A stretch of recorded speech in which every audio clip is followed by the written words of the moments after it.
got SGAs and TODs in the CBD, which is TCB, baby. And I will actually explain that. And by the end of today, you will actually know what that means. We're going to talk about what I like to call short circuit city. And then lastly, what's next?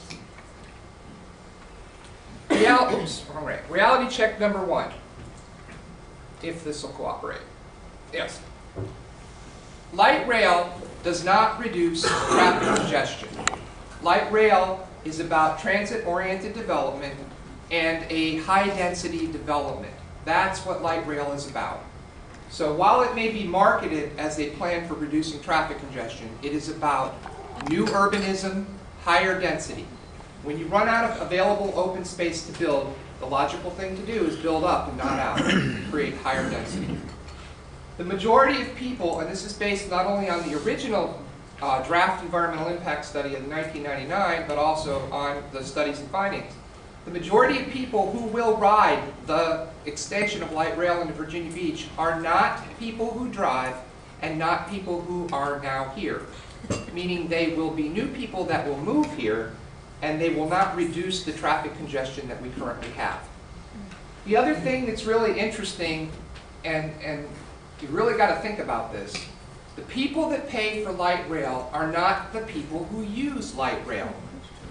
There will be people who pay fares to ride the light rail, but they're only paying the operating expenses. The construction, the purchase, and the maintenance, those things are covered by state, federal, and local funds. Those funds are paid for with gasoline taxes at the federal level and at the state level, and in the General Assembly, they've been trying to make it at the regional level.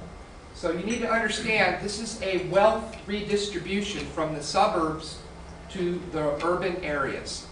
And when I talk about STP funds and I talk about the way the money at the federal level comes into the funds, ICE-T, T21, these things, you'll begin to understand government invests money up front on the light rail line. You'll begin to understand, and then the private sector comes and builds all kinds of infrastructure, and you gain a net tax increase from the property taxes and the increased commerce in the area. That's the theory. But that's predicated on the ability to borrow the money in issuing bonds. Folks, we're not issuing bonds anymore. We are in a different economic situation. And all these models and theories and where people want to go out and look at what happened in Denver and what happened in San Diego and pick a city with light rail needs to be re-examined in this new economic condition. We are in debt up to our eyeballs in funding these projects, and the builders who want to get the money from the banks in order to build multi-use, pedestrian-friendly, transit-oriented development, build multi-use, pedestrian-friendly, transit-oriented development.